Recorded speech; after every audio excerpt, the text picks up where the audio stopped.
میں نے کی دعوت کی دھوم میں مچاؤں، عطا ایسا کر حوصلہ یا الہی۔ کیا ایسی مثالیں بھی بیان کی جا سکتی ہیں جو ہمیں پتہ چلے کہ یہ جملے کہنے سے اس طرح مطلب کہ غیبت میں مبتلا ہو جاتا ہے آدمی؟ غیبت کی تباہ کاریاں، صفحہ 50 پر 9 مثالیں اس کی لکھی ہوئی ہیں، اور یہ بدقسمتی سے اس طرح کی باتیں کر دی جاتی ہیں۔ وہ تہجد نہیں پڑھتا، اس نے زندگی میں کبھی بھی عاشورے کا روزہ نہیں رکھا، یہ سب غیبت ہے۔ اشراق چاش نہیں پڑھتا، وہ اوابین کیا پڑھے گا؟ اس کو یہ تو پوچھو کہ یہ نوافل کس وقت پڑھے جاتے ہیں۔ وہ تبرک کہہ کر نیاز تو کھا لیتا ہے مگر اس کے لیے چندہ کبھی نہیں دیتا۔ میرا سیٹ ذرا وائڈا یعنی ٹیڑھا ہے، 3 دن کے مدنی قافلے کے لیے چھٹی ہی نہیں دیتا۔ میں نے اس سے کہا بھی کہ سب پڑھ رہے ہیں، تم بھی صلاۃ التوبہ پڑھ لو، مگر اس نے نہیں پڑھی۔ قرآن خوانی میں سب سے آخر میں پہنچتا ہے، شاید اس کو قرآن پڑھنا نہیں آتا۔ وہ نعت خوانی میں تاخیر سے بلکہ نیاز کے وقت پہنچتا ہے۔ یہ 9 مثالیں غیبت کی ہیں، اور عین ممکن ہے کہ ہم نے بارہا ایسی غیبتیں کی ہوں نا۔ ہم تو بڑے نیک لوگ ہیں نا، اشراق و چاش جو پڑھتے ہیں، یہ نہیں پڑھتا، یہ سو گیا، دیکھ اشراق چاش نہیں پڑھی۔ تہجد کے لیے اٹھا کے تھک گیا، اٹھتا ہی نہیں ہے، سویا پڑا۔ اس کو بھوک بہت لگتی ہے، اوابین کا اعلان ہوتا ہے تب بھی یہ جا کر وہاں بیٹھ جاتا ہے کھانے کے لیے۔ اچھا، اب میں بھی جملے بولتا ہوں کچھ، اس میں فرق ہے، یعنی کہ غیبت کب ہے؟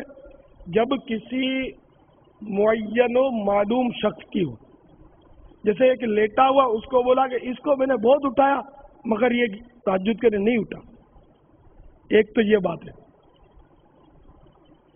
اور دوسرا یعنی کہ پھر نیتوں پر بھی ہوتا ہے کہ آپ لوگ مدنی مذاکرے میں نہیں بیٹھتے ہیں، سو جاتے ہیں، وہ کھانے کے گرد بھیڑ کر دیتے ہیں، نیتیں نہیں کرتے۔ یہ بولنا جو نا، یہ نصیحتوں کے لیے، چوٹوں کے لیے، سکھانے کے لیے، اصلاح کے لیے، برائی بیان کرنے کے لیے نہیں۔ تو شاید کسی کو یوں ہو کہ یار یہ تو خود تو غیبتیں کرتا ہے اور ہم کو بولتا ہے غیبت مت کرو۔ اللہ غیبت سے بچائے، ہم کو گناہوں سے بچائے۔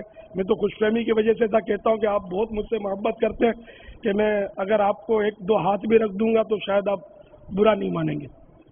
ایک کہنے کے ہے نا ماشاءاللہ، تو یہ محبتیں ہماری مجھے اس طرح کی باتیں کہلواتی ہیں۔ ہاں، میں بھی کسی فرد کو بلا عذر کہوں گا کہ دیکھو وہ کس طرح مطلب ہے کہ سویا پڑا ہے، مدنی مذاکرے میں نہیں بیٹھا، تو مقصود اگر برائی کر رہا ہے تو میں بھی غیبت سے مبرہ نہیں ہوں، گناہ مجھے بھی ملے گا، اللہ مجھے محفوظ رکھے۔ تو میں یہ اس طرح کہتا رہتا ہوں، تو اس میں آپ تو ناراض میرے کو خوش فہمیاں نہیں ہوتے ہوں گے، اگر ہو گئے ہوں تو معافی مانگ لیتا ہوں۔ تو پھر یوں تصور کر لے کہ میں ان کو کہہ رہا ہوں جو مجھ سے ناراض نہیں ہوتے، جو میرے ہیں میں ان کو کہتا ہوں۔ بیٹے اسلام بھائیو، نیت کر لیجئے جو غیبت کی مثالیں ابھی ہم نے سنی ہیں، ان سے اور اس طرح کی کئی اور کلمات ہیں اس سے بچنے کی، اور اپنے عزم کا بھی اظہار کریں۔ غیبت کے خلاف جنگ، غیبت کے خلاف جنگ، غیبت کے خلاف جنگ، نہ غیبت کریں گے نہ غیبت سنیں گے، نہ غیبت کریں گے نہ غیبت سنیں گے، نہ غیبت کریں گے نہ غیبت سنیں گے انشاءاللہ عز و جل۔ یہ جو 9 مثالیں دی میں نے، یہ وہ مثالیں ہیں کہ ان سے تو بہت کم لوگ بچے ہوں گے، مدنی ماحول والے۔